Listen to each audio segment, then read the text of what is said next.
রাজধানীর আদাবরে বিএনপি নেতা আবুল বাশার বাদশা খুনের ঘটনায় পারভেজ নামের আরও একজনকে গ্রেফতার করেছে র্যাব। পারভেজ সহ এই হত্যার ঘটনায় গ্রেফতারের সংখ্যা দাঁড়িয়েছে 6 জনে।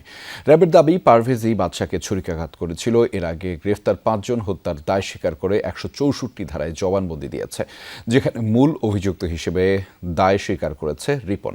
রেইনবো অ্যাক্রোপ্লাস্টে অ্যাক্রিলিক এমালশন থাকায় মুছে ফেলা যায় যে কোনো দাগ সহজেই। Rainbow Paints.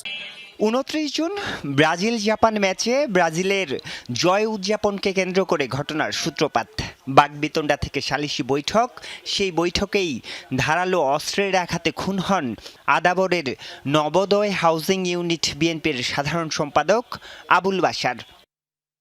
ঘটনাটি তদন্ত করছে ডিএমপির গোয়েন্দা শাখা।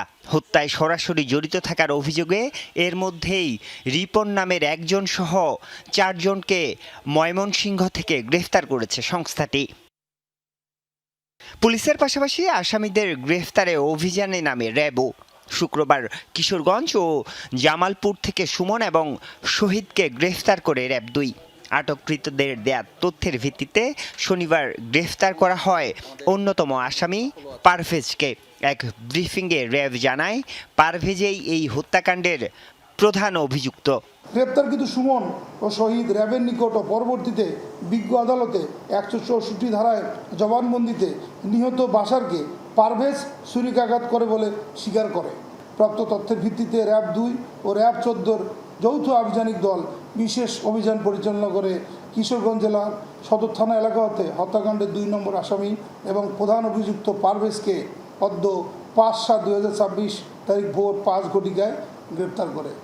এর আগে হত্যার দায় স্বীকার করে আদালতে 164 ধারায় জবানবন্দি দেন রিপন সহ 5 আসামি। প্রশ্ন হলো, র্যাবের দাবি অনুযায়ী পারভেজ প্রধান অভিযুক্ত হলে খুনের ঘটনায় রিপনের ভূমিকা কি ছিল? এখন একজন বেঁচে আছে সাদ্দাম, তার সাথে আমরা কথা বলেছি এবং পারভেজও আজকে স্বীকার করেছে যে সেই